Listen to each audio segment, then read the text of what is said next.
ఆంధ్రప్రదేశ్ ఉప ముఖ్యమంత్రి జనసేనాని పవన్ కళ్యాణ్ వరుసగా రాష్ట్ర మంత్రివర్గ సమావేశాలకు హాజరు కాకపోవడం రాజకీయ వర్గాల్లో తీవ్ర ఊహాగానాలకు సరికొత్త చర్చలకు తావిస్తోంది.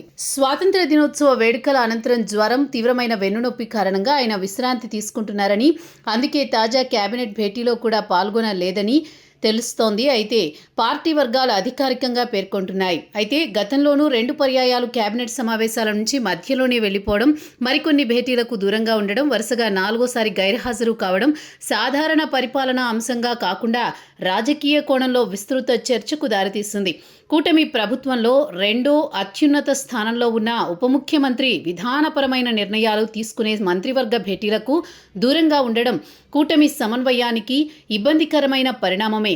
ఒకవేళ ప్రభుత్వంలో నిర్ణయాధికారాలు, శాఖల కేటాయింపులు లేదా నామినేటెడ్ పదవుల సమీకరణాల విషయంలో ఆయనలో ఏదైనా అంతర్గత అసంతృప్తి ఉండి ఉద్దేశపూర్వకంగా దూరంగా ఉంటున్నారా అన్న ప్రచారానికి అవకాశం ఇస్తే అది ప్రత్యర్థులకు బలమైన రాజకీయ ఆయుధంగా మారుతుంది. కూటమిలో అన్నీ సవ్యంగా లేవు అనే సంకేతం ప్రజల్లోకి వెళితే అది ప్రభుత్వ విశ్వసనీయతపై నేరుగా ప్రతికూల ప్రభావాన్ని చూపుతుంది. పరిపాలనాపరంగా ఆయన ఇమేజ్కు చెడు తెచ్చే ప్రమాదం ఉంది. కేబినెట్ అనేది కేవలం రాజకీయ వేదిక మాత్రమే కాదు, ప్రజల సంక్షేమం, బడ్జెట్, స్థానిక సంస్థల రిజర్వేషన్లు, కీలక ప్రాజెక్టులపై చట్టబద్ధమైన నిర్ణయాలు తీసుకునే అత్యున్నత రాజ్యాంగ యంత్రాంగం. ఇలాంటి అత్యంత ప్రాధాన్యత కలిగిన సమావేశాలకు కీలక మంత్రి పదే పదే డుమ్మా కొడితే పరిపాలనపై ఆయనకు తగినంత సీరియస్నెస్, అధికారిక బాధ్యతలపై శ్రద్ధ లోపించిందనే విమర్శలు సొంత శ్రేణుల నుంచే వచ్చే అవకాశం ఉంది.